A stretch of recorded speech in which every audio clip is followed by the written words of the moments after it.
ہم اپنی پوری کوشش کر رہے ہیں کہ بیسٹ چیز پاکستان کے لیے اور پاکستان کی کرکٹ کے لیے ہو. ہم اس چیز میں بہت کلیئر ہیں کہ یہ نہیں ہو سکتا کہ ہم جا کے انڈیا کرکٹ کھیلیں اور انڈیا یہاں آ کے کرکٹ نہ کھیلے. اس چیز میں ہم بہت کلیئر ہیں. پھر میں کہوں گا کہ پاکستان کی عوام مایوس نہیں ہوگی انشاءاللہ.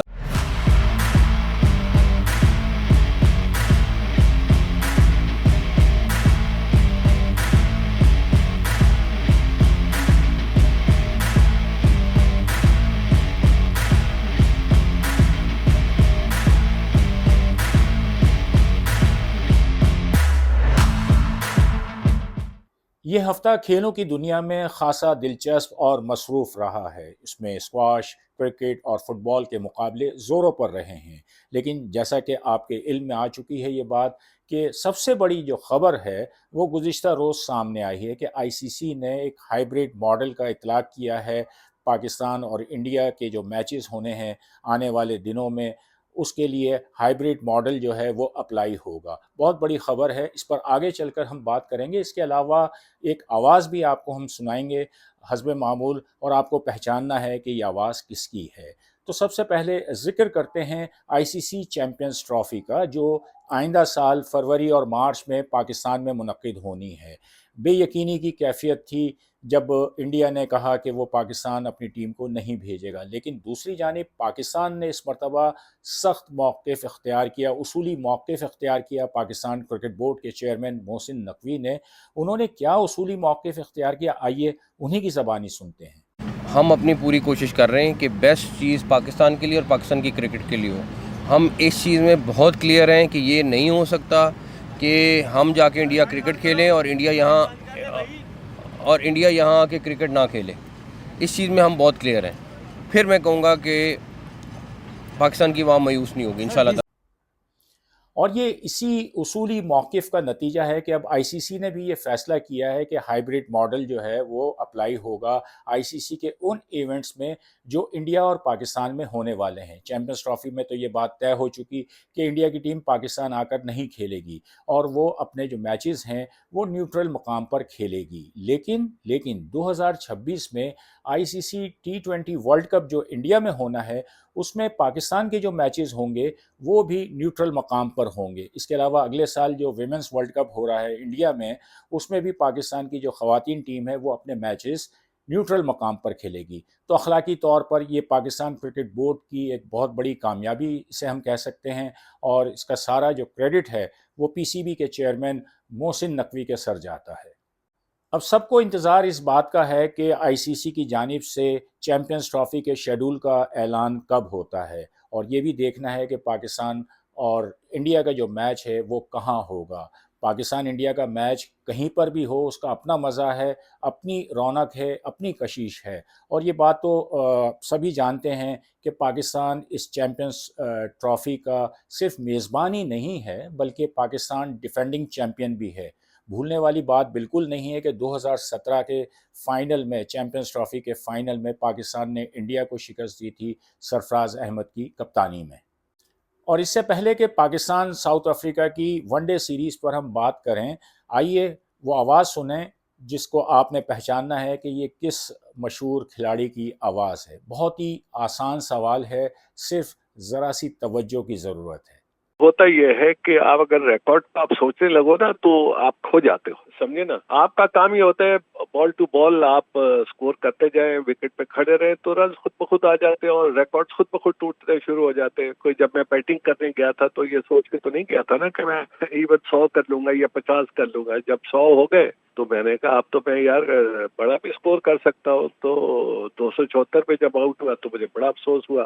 اپنے جواب آپ میرے یوٹیوب چینل کے کامنٹس میں ضرور لکھیں. اور ہاں، پچھلے جو پروگرام میں نے آپ کو جو آواز سنوائی تھی اس میں کچھ لوگوں نے اس کو پہچاننے میں غلطی کی، لیکن حسین عمر نے یہ بالکل صحیح پہچانا کہ وہ آواز لٹل ماسٹر حنیف محمد کی تھی. اور اب ہم ذکر کرتے ہیں پاکستان جنوبی افریقہ کی ون ڈے سیریز کا، جس کے دوسرے میچ میں جو کیپ ٹاؤن میں کھیلا گیا پاکستان نے جنوبی افریقہ کو شکست دی، سیریز اپنے نام کر لی. پہلا میچ پاکستان نے پارل میں جیتا تھا، جہاں سائم ایوب نے زبردست بیٹنگ کی تھی اور سلمان علی آغا کی شاندار آل راؤنڈ کارکردگی اس میں شامل تھی۔ دوسرے میچ میں پاکستان نے 329 رنز کیے، جس میں کپتان محمد رضوان کے 80، بابر اعظم کے 73 اور پھر کامران غلام کے جارحانہ 63 رنز شامل تھے۔ اور جب جنوبی افریقہ کی بیٹنگ آئی تو پاکستان کو 4 وکٹیں مل گئی ہیں، لیکن اس کے بعد پھر ملر اور کلاسن سے امیدیں وابستہ تھیں جنوبی افریقہ کی، لیکن شاہین آفریدی کے جو عزائم تھے، ان کے ارادے تھے، وہ بڑے خطرناک نظر آئے اور انہوں نے ملر کو آؤٹ کیا۔ اور پھر آخر میں ہم نے یہی دیکھا کہ کلاسن ایک اینڈ پر جو ہے وہ مزاحمت کرتے رہے، لیکن ان کی جو کوششیں تھیں وہ بارآور ثابت نہیں ہوئی اور پاکستان نے یہ میچ جیت لیا۔ اتوار کو تیسرا میچ جو ہے وہ جوہانسبرگ میں کھیلا جائے گا۔ پاکستان نے رضوان کی کپتانی میں لگاتار یہ تیسری ون ڈے سیریز جیتی ہے۔ اس سے پہلے آسٹریلیا میں اور پھر زمبابوے میں پاکستان نے کامیابی حاصل کی تھی، اور جنوبی افریقہ میں پاکستان کی یہ لگاتار مسلسل دوسری ون ڈے سیریز ہے جو پاکستان نے جیتی ہے۔ انگلینڈ کے جو روٹ اپنے ہم وطن ہیری بروک کی جگہ دوبارہ ٹیسٹ کرکٹ کی عالمی رینکنگ میں نمبر 1 پر آ گئے ہیں۔ انگلینڈ نے پچھلے 2 ٹیسٹ میچز نیوزی لینڈ کے خلاف جیتے تھے، لیکن ہیملٹن کے تیسرے ٹیسٹ میچ میں 423 رن سے انگلینڈ کو شکست کا سامنا کرنا پڑا۔ مچل سینٹنر نے بڑے زبردست پرفارمنس دی۔ پہلی اننگز میں انہوں نے 76 رنز بنائے، دوسری اننگز میں انہوں نے 49 رنز کیے، میچ میں 7 وکٹیں لیں۔ کین ولیمسن نے 156 رنز کی اننگز کھیلی۔ لیکن یہ ٹیسٹ میچ ٹیم سعودی کے لیے بہت ہی یادگار رہے گا، ایموشنل کہنا چاہیے کہ لمحات تھے، کیونکہ انہوں نے ٹیسٹ کرکٹ کو الوداع کہا ہے۔ بہت ہی زبردست بالر سر رچرڈ ہیڈلی کے بعد وہ نیوزی لینڈ کی طرف سے سب سے زیادہ 391 وکٹیں لینے والے بالر، لیکن ان کی ایک وجہ شہرت ان کے زوردار چھکے بھی ہیں، اور مطلب فاسٹ بالر ہیں، ٹیل اینڈر ہیں، لیکن ان کے جو چھکے ہیں ان کی تعداد ٹیسٹ کرکٹ میں 98 ہے۔ ترتیب کے اعتبار سے وہ چوتھے نمبر پر ہیں ٹیسٹ کرکٹ میں سب سے زیادہ چھکے لگانے والے بیٹسمینوں میں، یہاں تک کہ Kallis, Virender Sehwag, Brian Lara, یہ وہ بیٹسمین جو جارحانہ بیٹنگ کے لیے شہرت رکھتے ہیں، لیکن ان کے چھکے بھی جو ہے ٹیم سعودی سے کم ہی رہے۔ تو ٹیم سعودی نے ٹیسٹ کرکٹ کو الوداع کہا، اور دوسری جانب ہم نے دیکھا کہ انڈیا کے مایہ ناز آف اسپنر روی چندرن اشون بھی جو ہے انٹرنیشنل کرکٹ کو خیر بات کہہ گئے۔ ہانگ کانگ میں ورلڈ ٹیم اسکواش چیمپئن شپ اختتام کو پہنچی ہے۔ مصر نے مردوں اور خواتین دونوں ٹائٹلز جیتے، لیکن پاکستان کی کارکردگی خاصی مایوس کن رہی۔ پاکستان جو ماضی میں اسکواش کا عالمی چیمپئن رہا ہے، وہ اس چیمپئن شپ میں 13ویں نمبر پر آیا ہے، تو یہ کوئی اتنی اچھی پرفارمنس نہیں ہے۔ پچھلی جو ٹیم چیمپئن شپ ہوئی تھی، عالمی ایونٹ تھا، اس میں پاکستان نے شرکت ہی نہیں کی تھی۔ تو اس بار پاکستان کے جو نوجوان کھلاڑی ہیں انہوں نے کچھ اچھی پرفارمنس دکھانے کی کوشش کی، لیکن 3-2 اور 3-1 کے جو فرق سے ان کے میچز جو تھے وہ ان کی شکست پر ختم ہوئے ہیں۔ تو پاکستان کے لیے مجموعی طور پر 13ویں پوزیشن کوئی اتنی اچھی بات نہیں ہے جو ہم ماضی کو دیکھتے ہیں پاکستان اسکواش کے۔ لیکن دوسری جانب جو انڈیویجول مقابلے رہے اس میں پاکستان کے جو نوجوان کھلاڑی ہیں انہوں نے اپنا ٹیلنٹ شو کیا ہے۔ مہانور علی نے یو ایس جونیئر چیمپئن شپ جو ہے اس میں انڈر 13 ٹائٹل جو ہے وہ جیتا۔ پاکستان ہی کے ہرمس علی رضا نے اسی چیمپئن شپ میں جو ہے انڈر 11 ٹائٹل جیتا، اور پھر کوالالمپور میں پاکستان کے ریان زمان نے انڈر 9 ٹائٹل جیتا ہے۔ اور ریان زمان جو ہیں وہ اسکواش کی مشہور فیملی سے تعلق رکھتے ہیں۔ ان کے دادا قمر زمان کسی تعارف کے محتاج نہیں، سابق برٹش اوپن چیمپئن، اور ریان کے جو والد ہیں وہ بھی اب انٹرنیشنل رینکنگ میں عالمی نمبر 10 تک آئے تھے، منصور زمان۔ تو ریان کی جو کامیابی ہے اس پر ظاہر سی بات ہے کہ ان کے جو پیرنٹس ہیں ان سے زیادہ کون خوش ہو سکتا ہے، اور منصور زمان کی خوشی بھی جو ہے وہ سمجھ میں آتی ہے۔ 23 کنٹریز اس میں پارٹیسپیٹ کر رہی تھی، اور اس میں جو ریان زمان نے کافی اچھا پرفارم کیا تھرو آؤٹ دا ٹورنامنٹ۔ اس نے جو بڑی اچھی پرفارمنس دی ہے۔ اور دوسرا یہ کہ یہ ریان زمان کا تیسرا انٹرنیشنل ٹورنامنٹ ہے۔ اس سے پہلے ریان زمان نے دوحہ میں سلور میڈل حاصل کیا تھا، اور لاسٹ ایئر اسی ٹورنامنٹ میں ریان نے سلور میڈل حاصل کیا تھا، اور الحمدللہ اس دفعہ ریان نے گولڈ میڈل جیت کیا ہے، جو کہ بہت بڑی بات ہے ہمارے لیے اور ہمارے فیملی کے لیے۔ جیسا کہ آپ کو پتہ ہے کہ اسکواش ہماری فیملی گیم ہے۔ میرے والد صاحب اسکواش کے عالمی چیمپئن تھے، قمر زمان، اور ان کے میرے جو چاچا ہیں انہوں نے بھی انٹرنیشنل اسکواش کھیلی ہوئی ہے انہوں نے، اور میرے بڑے بھائی منور انہوں نے بھی انٹرنیشنل اسکواش کھیلی ہوئی ہے، اور جیسا کہ میں جو نہیں ہے پھر اس کے والد صاحب کے بعد پاکستان نمبر 1 رہا 7 سال، اور پھر میری جو عالمی رینکنگ تھی وہ ورلڈ نمبر 10 تھی، اور اس سے پہلے پھر میں ایشین جونیئر چیمپئن بنا 2 بار، ایشین سینئر چیمپئن بنا 3 بار، اور 2016 میں پھر مجھے جو نہیں ہے پرائڈ آف پرفارمنس کا ایوارڈ ملا مجھے الحمدللہ۔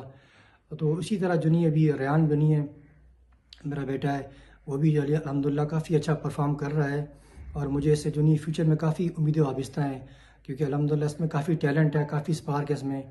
اور جو اسی طرح میرا بڑا بیٹا عبداللہ زمان، وہ بھی جو نہیں انڈر 15 چیمپئن ہے، ابھی جو نہیں ریسنٹلی اس نے ایشین جونیئر میں جو نہیں ہے برانز میڈل حاصل کیا ہے۔ تو انشاءاللہ یہ ابھی جو نہیں ہماری یہ 3rd جنریشن جو نہیں چل رہی ہے، تو الحمدللہ اللہ تعالیٰ ان کو تمام بری نظر سے بچا کے رکھے، اور میری جو نہیں ہے تمام دعائیں اور نیک تمنائیں جو نہیں ریان کے ساتھ ہیں۔